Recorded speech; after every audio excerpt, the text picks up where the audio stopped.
Página de abertura. Do livro Fonte Viva, psicografado por Francisco Cândido Xavier, pelo Espírito Emmanuel. Número da mensagem: 126. Título: Ajudemos sempre. E quem é o meu próximo? Lucas 10, 29. O próximo a quem precisamos prestar imediata assistência é sempre a pessoa que se encontra mais perto de nós. Em suma, é por todos os modos a criatura que se avizinha de nossos passos. E como a lei divina recomenda amemos o próximo como a nós mesmos, preparemo-nos para ajudar infinitamente. Se temos pela frente um familiar, auxiliemo-lo com a nossa cooperação ativa. Se somos defrontados por um superior hierárquico, exercitemos o respeito e a boa vontade. Se um subordinado nos procura, ajudemo-lo com atenção e carinho. Se um malfeitor nos visita, pratiquemos a fraternidade, tentando, sem afetação, abrir-lhe rumos novos na direção do bem. Se o doente nos pede socorro, compadeçamo-nos de sua posição, qualquer que ela seja. Se o bom se socorre de nossa palavra, estimulemo-lo a que se faça melhor. Se o mal nos busca a influência, amparemo-lo sem alarde, para que se corrija. Se há cristianismo em nossa consciência, o cultivo sistemático da compreensão e da bondade tem força de lei em nossos destinos.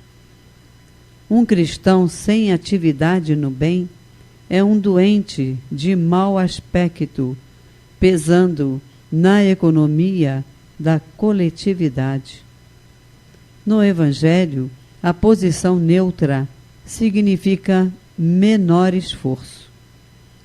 Com Jesus de perto, agindo intensivamente junto dele, ou com Jesus de longe, retardando o avanço da luz. E sabemos que o Divino Mestre amou e amparou, lutou em favor da luz e resistiu à sombra até a cruz.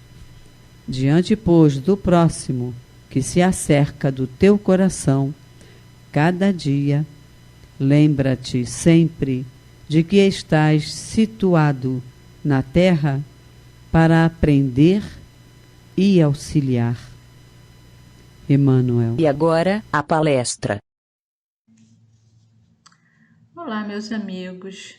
Estamos aqui mais uma vez para o estudo doutrinário do Grupo Espírita Francisco de Assis, ainda no formato virtual, por conta da nossa necessidade de afastamento social por causa da pandemia do coronavírus. Hoje, dia 28/4, nós vamos dar continuidade ao estudo do Livro dos Espíritos, que se encontra na parte 2ª, capítulo 1, do item dos Espíritos. O item que nos cabe hoje é o item 100, que vai dar início ao estudo da escala espírita. No item 100, Kardec procura nos explicar o porquê de ter feito a escala da maneira que ele fez, né? Na organização que ele procurou seguir. Ele inicia o item da seguinte maneira: a classificação dos espíritos se baseia no grau de adiantamento deles, nas qualidades que já adquiriram e nas imperfeições de que ainda terão de despojar-se.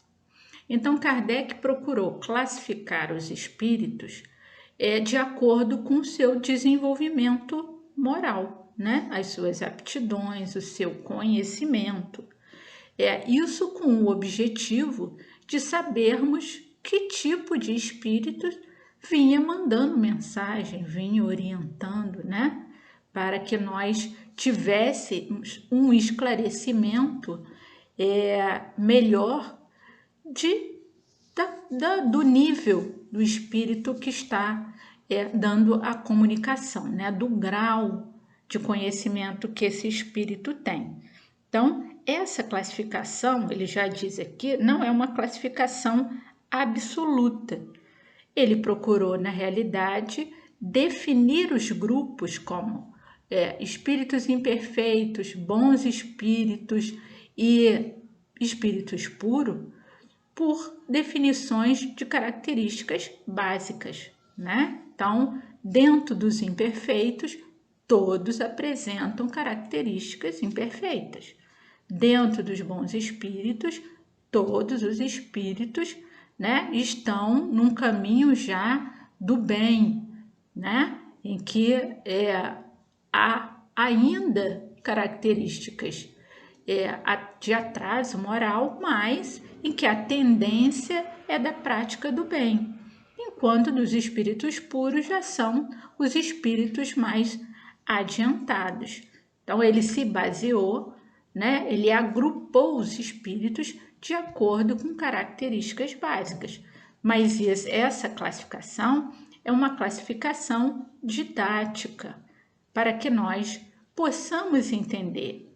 Dentro dessas classificações, desses grupos, existem classes de espíritos, né? Dentro dos imperfeitos, nós temos 5 classes, que vão desde o mais imperfeito, com gradações menores, até aqueles que já estão próximos da categoria de bons espíritos.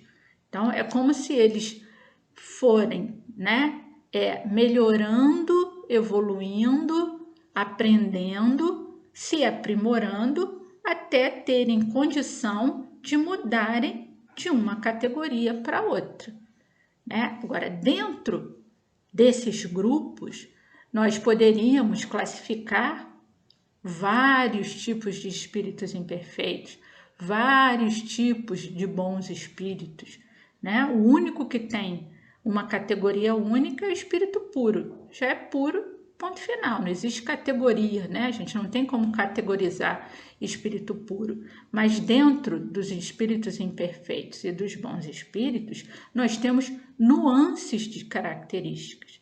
Então, Kardec se fixou em 5 categorias, por exemplo, de espíritos imperfeitos, mas isso, né, é de uma forma didática. Se fosse observar outras características, talvez nós conseguíssemos listar mais classes de espíritos imperfeitos, mas isso não interfere na característica básica do grupo de ser aquele que ainda está apegado ao lado material da vida, né? Ainda apegado às suas características de imperfeição. Isso não diminui a importância dessa escala que Kardec criou, né? De forma didática, para que nós possamos perceber que existem diferenças morais, né? De inteligência no mundo dos espíritos. E ele chama atenção aqui, e aí já vai, né, para o segundo parágrafo do item, que Kardec diz para a gente não perder de vista que entre os espíritos, assim como entre os homens, há muitos ignorantes. Então, não é porque eu estou recebendo uma mensagem de um desencarnado que esse espírito desencarnado obrigatoriamente tem todo o conhecimento da realidade do mundo dos espíritos. Tem todo o conhecimento de tudo, de todas as leis que o mundo dos espíritos, né, apresenta. Por quê? Porque existem ainda espíritos ignorantes que não têm conhecimento suficiente para entender determinados acontecimentos do mundo espiritual, assim como nós temos homens ainda muito limitados em termos intelectuais para entender determinadas leis da ciência, da natureza. Então, nós temos que compreender que no mundo dos espíritos existem espíritos ignorantes que apresentam limitações, que não sabem dar determinadas respostas, que não sabem explicar determinados fenômenos, porque eles são limitados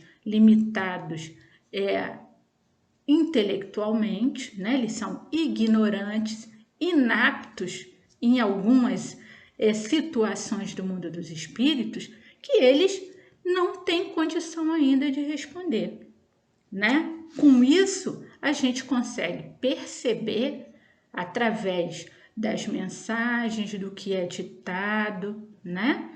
O tipo, a categoria do espírito que está se manifestando, né? Então, só muito, e aí aqui Kardec complementa, esses espíritos ainda, né, ignorantes e inaptos, só muito imperfeitamente percebem ou compreendem uma classificação qualquer. Então, esses espíritos, por ainda não ter um conhecimento muito adiantado, para eles, qualquer espírito que saiba mais, né, que tenha uma postura, um conhecimento maior do que eles, para eles é um espírito mais evoluído, né? Não importa que esse espírito ainda seja atrasado, mas no nível dele, aquele que tem um conhecimento maior está à frente dele, assim como a gente tem aqui no mundo as pessoas, e aí é o que ele compara aqui, o homem rude em relação ao homem civilizado. Não são todos os homens civilizados que são categorizados da mesma maneira, né? Existem os civilizados para determinados conhecimentos, ou seja, é civilizado porque sabe ler, escrever e vive na cidade, mas não sabe lidar com o outro, não tem trato com a outra pessoa, né? É rude na forma de tratar a outra pessoa, então é civilizado por umas características, mas não é adiantado moralmente para outras. No mundo dos espíritos, nós temos o mesmo comportamento. Significa, né, que nós não deixamos de ser o que somos porque desencarnamos.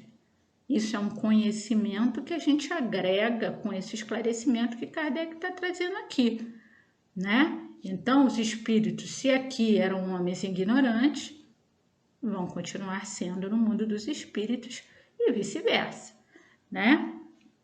E esse conhecimento em nada diminui, né, a necessidade da gente classificar os espíritos de forma didática, até para a gente aprender com eles e não sermos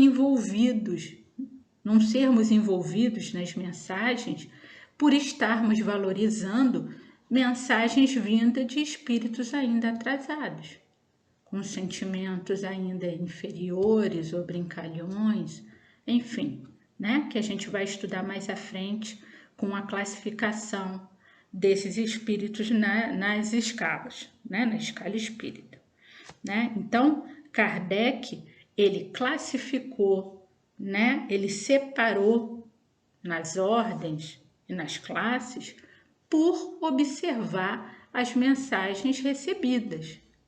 Ele conseguia, comparando as mensagens que chegavam, perceber conhecimentos diferentes desses espíritos, né? Aqueles que traziam conhecimentos que agregavam moralmente, daqueles que ainda eram espíritos atrasados, imperfeitos, que tentavam dificultar o trabalho do Kardec na época da codificação, como a gente sabe que também nos trabalhos mediúnicos nós recebemos muitas vezes mensagens de espíritos que na realidade eles só querem confundir o trabalho, eles querem brincar, eles querem atrapalhar, né? E a gente sabe que prestando muito bem atenção na forma do falar e de se colocar, nós conseguimos perceber que tipo de espírito é aquele que está se manifestando. Então, como uma necessidade de um cuidado da mensagem, né, mais criterioso, Kardec classificou então, né, juntou em grupos, em ordens, esses espíritos para que a gente pudesse analisar melhor cada mensagem que veio, né, que é trazida para nós em todos os momentos, né, nas nossas reuniões mediúnicas. E ele continua aqui, então. Os espíritos em geral, né, que ele conversou durante a codificação, admitem 3 categorias principais ou 3 grandes divisões. Então, sendo a última a que fica na parte inferior das escalas, estariam os espíritos imperfeitos, caracterizados pela predominância da matéria sobre o espírito e pela propensão para o mal. Então, os espíritos na parte inferior da escala, são os espíritos inferiores. Esses espíritos são aqueles em que predomina a matéria, né, o apego material e a propensão ao mal. Então, dentro desse grupo estão aqueles ainda apegados à matéria e que tendem ao mal.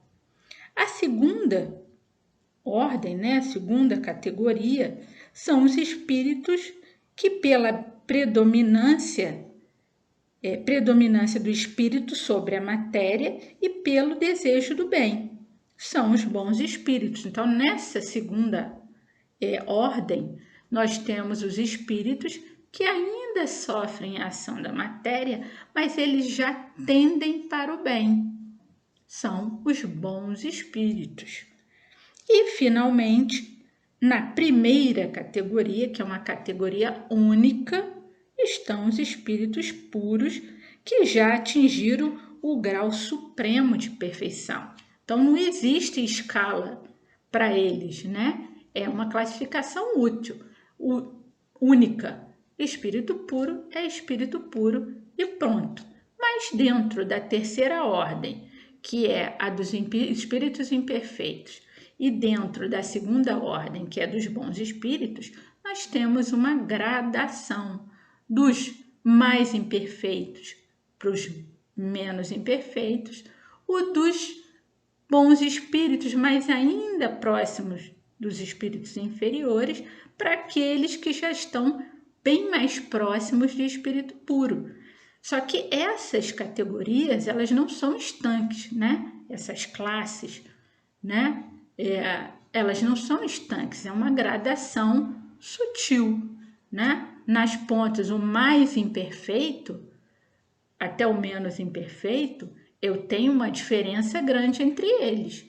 Mas daqueles que estão muito limítrofes, um muito próximo do outro, a diferença ela é tênue, né? É uma modificação discreta entre as categorias de uma para a outra, tá? É uma progressão, conforme esse espírito vai evoluindo, se desapegando da matéria, né? Deixando da prática do mal, ele vai progressivamente melhorando e mudando a sua classe, né? Dentro das ordens nós temos as classes, ele vai mudando de classe, né? Claro que a gente vai estudar mais lá na frente cada ordem e dentro das ordens as classes, e a gente vai perceber a diferença desses espíritos, né? Então, como existe uma gradação, eu também posso inferir daí que os espíritos evoluem. Nenhum deles fica estanque dentro desses grupos, né? Se é imperfeito, vai ser eternamente imperfeito, se é bom, vai ser eternamente bom e assim sucessivamente. Não é assim, né? Deus é infinitamente justo e bom e permite que, com desejo, dentro da boa vontade, com esforço próprio, esses espíritos podem progressivamente evoluir e mudar de categoria, né? Se eles se aperceberem, se eles quiserem, com auxílio, eles conseguem evoluir dentro dessas divisões, né? Claro que ele fez toda essa escala espírita com auxílio dos espíritos superiores. Ele não tirou esse conhecimento da cabeça dele, não foi ele que criou, ele observou e os espíritos responsáveis pela codificação foram auxiliando Kardec, né? Ele diz aqui, né? Foi o que fizemos, né? Essa divisão com o concurso dos espíritos, cujas benévolas instruções jamais nos faltaram. Então, na hora de montar a escala espírita, Kardec teve o auxílio dos espíritos responsáveis pela codificação, né? Dando aquela orientação para que isso fosse feito de maneira adequada. E aí ele continua aqui. Com o auxílio desse quadro, dessa divisão, né, dessa classificação, fica fácil será determinar-se a ordem, assim como o grau de superioridade ou de inferioridade dos que possam entrar em relação conosco e, por conseguinte, o grau de confiança ou de estima que mereçam. É, de certo modo, a chave da ciência espírita, porquanto só ele pode explicar as anomalias que as comunicações apresentam, esclarecendo-nos acerca das desigualdades intelectuais e morais dos espíritos. Então, com esse conhecimento, né, da superioridade, da inferioridade dos espíritos, nós conseguimos, né, criar confiança ou desconfiar de determinadas manifestações, né? Para quê? Para que nós possamos não só ajudar aquele que está, né, dando a manifestação, como aquele que está também recebendo a manifestação, para que nós tenhamos segurança, né, na hora de nos comunicarmos com os espíritos, para sabermos aqueles em que devemos confiar e naqueles a quem devemos ter cuidado, né? Então, essa é uma orientação para o trabalho mediúnico, as mensagens que a gente lê, né? Os livros que são psicografados, para a gente ter uma crítica, né? Saber avaliar se aquilo ali é correto ou não, se aquela mensagem é boa ou não, né? E assim, tendo essa compreensão de que esses espíritos, eles têm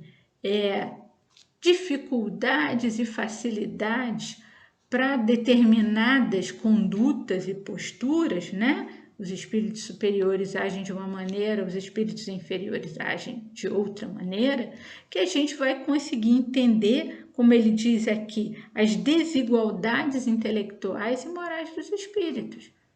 Se eu sei que o espírito é mais atrasado, tem um determinado comportamento, uma determinada linguagem, uma determinada postura, eu saberei lidar com ele de uma maneira melhor, né? Se é um espírito superior que vem para nos orientar, eu vou receber aquela mensagem, vou ler, vou analisar e vou compreender aquela mensagem, vou perceber que ela vem de um espírito superior com o objetivo de consolo, de ajuda. Então, é necessário ter esse entendimento, tá? Para a gente perceber que os espíritos, eles não viraram santo porque eles estão no mundo dos espíritos. Muitos continuam com as suas características de imperfeição e muitos com as suas características já de uma moralização, né? Então tem que ser tratado com consideração e respeito, mas a gente também tem que ter cuidado na hora de observar as mensagens. E aí ele continua: faremos, todavia, notar que estes não ficam pertencendo exclusivamente a tal ou tal classe, sendo sempre gradual o progresso deles e muitas vezes mais acentuado num sentido do que em outro. Pode acontecer que muitos reúnam em si os caracteres de várias categorias e o que seus atos e linguagem tornam possível apreciar-se. Então, como eu falei para vocês, esse progresso existe, né, dentro das categorias. Então, o espírito ele vai evoluir progressivamente, ele vai deixar de ser imperfeito até um dia chegar a um espírito puro. Essa caminhada pode ser uma caminhada mais lenta ou mais longa, né? E aí vai depender do desejo do espírito, da vontade, do esforço, né? Dentro da sua caminhada evolutiva. E pode ser que dentro dessa categoria de espírito imperfeito, cada espírito tenha a predominância de uma determinada característica, né? E isso faça com que ele fique mais próximo de uma determinada classe, porque ele tem mais característica, pode ter mais de uma dentro daquela ordem, enfim. É uma divisão didática para a gente poder ter um entendimento melhor. Que Jesus, então, permaneça conosco hoje e sempre. Graças a Deus.